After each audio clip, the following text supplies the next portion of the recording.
Hoje a gente vai falar de uma leitura que eu concluí recentemente. Foi uma leitura feita de parceria com a Rádio Londres. Na verdade, foi uma das primeiras caixinhas da rádio que ela enviou para os associados.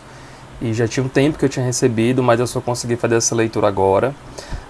Ela faz parte de uma trilogia, que é a trilogia da Planície, do Kent Haruf. E eu estou falando do primeiro, que é o Canto da Planície. Nesse daqui, então, a gente vai ter uma introdução a esse universo que está envolto aí da cidade de Holt, que é a cidade onde se passa essa história, e essa cidade tem uma importância fundamental dentro dessa trama.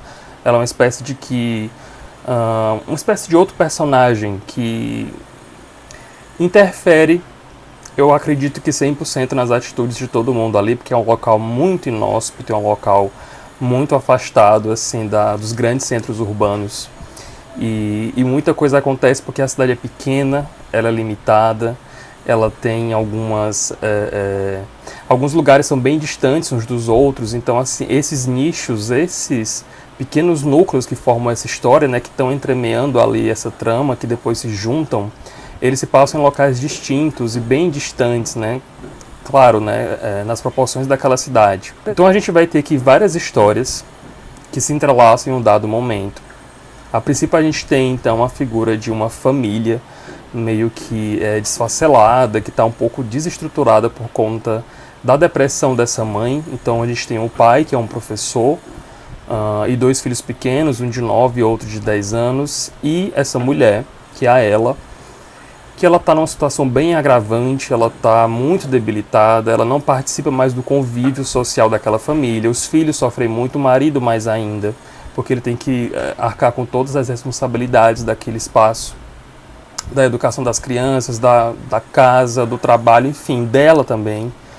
Mas ela com certeza muda muita coisa dentro daquele lar. E esse vai ser o pontapé inicial. Esse professor ele tem um problema com um aluno, na verdade tem um aluno que causa e gera problemas na vida desse professor, que ele seria um contraponto assim, meio que vilanesco dessa história, esse aluno no caso. E todo esse desenrolar ele vai, né, continuar até o final da trama, da história do primeiro livro. A gente tem também uma outra parte desse romance que fica por conta da personagem da Vitória, que ela é uma moça muito jovem. Ela teve um relacionamento com um cara também da idade dela e ela acabou engravidando. Por conta disso ela foi expulsa de casa, ela vai procurar abrigo na casa de um professor e posteriormente na casa de dois irmãos que são já bem mais velhos e que moram sozinhos numa fazenda, num lugar assim, bem afastado do centro da cidade. E lá ela vai construir um vínculo muito forte com esses dois personagens. E é que vem a parte mais interessante dessa história. Como eu falei, essa trama ela meio que se intermeia, né? Ela se interliga ali de uma pequena história com a outra. E a gente entende e compreende como ela vai sendo costurada até então, né? Até o final. Mas alguns pontos são deixados em aberto. Então, por exemplo, a gente consegue perceber claramente o porquê que a Rebeca foi parar na casa desses irmãos, qual a proximidade que ela tem com essas pessoas. A professora que auxilia ela acaba tendo também um relacionamento com o pai daquela família que eu citei no início.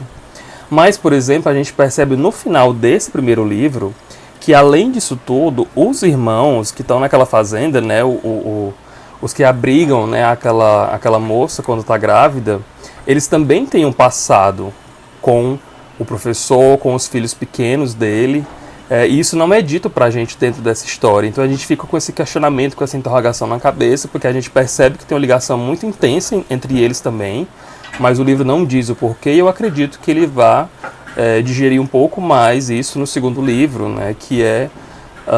agora me fugiu o nome, eu tô com ele aqui inclusive, ele já chegou no final da tarde, é esse o nome do livro, que é o segundo volume. Eu tô para iniciar ele ainda, porque eu quero muito saber como é que continua essa trama, o que acontece. Então eu acho que é uma história que vai falar a respeito de um espaço muito limitado dessas pessoas, desse lugar. Ele parece, na verdade, assim, um conto um pouco mais prolongado, porque ele tem uma delimitação muito clara de início e de final, mas a gente sabe que aquele início ele tem uma realidade prévia. A gente conhece esses personagens, mas a gente, mesmo não tendo todo o passado, todo o histórico deles em mãos, né, dentro da história, a gente entende e compreende o que eles fazem, por que eles fazem, como eles fazem. E o final também é cheio de reticências, né?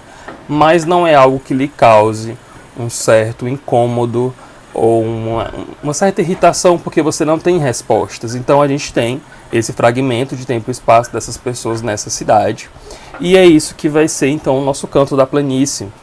O Haruf, ele tem uma escrita muito sinestésica, ele consegue transportar o leitor para o local onde está se passando, toda aquela narrativa, a gente consegue sentir a aridez do espaço, a gente consegue sentir o calor daquela cidade, até aquele clima meio claustrofóbico de cidade pequena, de não ter muito o que fazer e as pessoas são realmente meio que receadas por conta das limitações daquela cidade. A gente consegue sentir a fumaça do cigarro, muitas pessoas fumam aqui. Então é muito perceptível esses detalhes que o Haruf coloca dentro da trama. Eu nunca tinha lido nada dele, até tenho outro livro dele aqui também, além do No Final da Tarde, eu tenho Nossas Noites, que eu não li ainda, mas eu quero muito dar continuidade na leitura dos livros do Kent Haruf. Gostei bastante do que ele fez aqui, me deixou muito interessado também nas outras obras dele. E me diz aí nos comentários se você já leu alguma outra coisa dele, ou se você já leu o Canto na Planície, me diz o que é que você achou. Aproveito para agradecer à Rádio Londres pelo envio dessa obra. Logo em breve vou dar continuidade aí lendo No Final da Tarde. E o terceiro volume está para sair agora em 2020, eu não sei exatamente qual mês que vai ser enviado dentro da caixinha, né, do Clube da Rádio, mas ele vai ser enviado sim, então a gente vai ter uma história completinha, fechadinha, logo muito em breve. Deixa algum outro comentário caso você queira, avalie o vídeo, as redes sociais estão lá embaixo no box da descrição. Obrigado por ter assistido e até mais.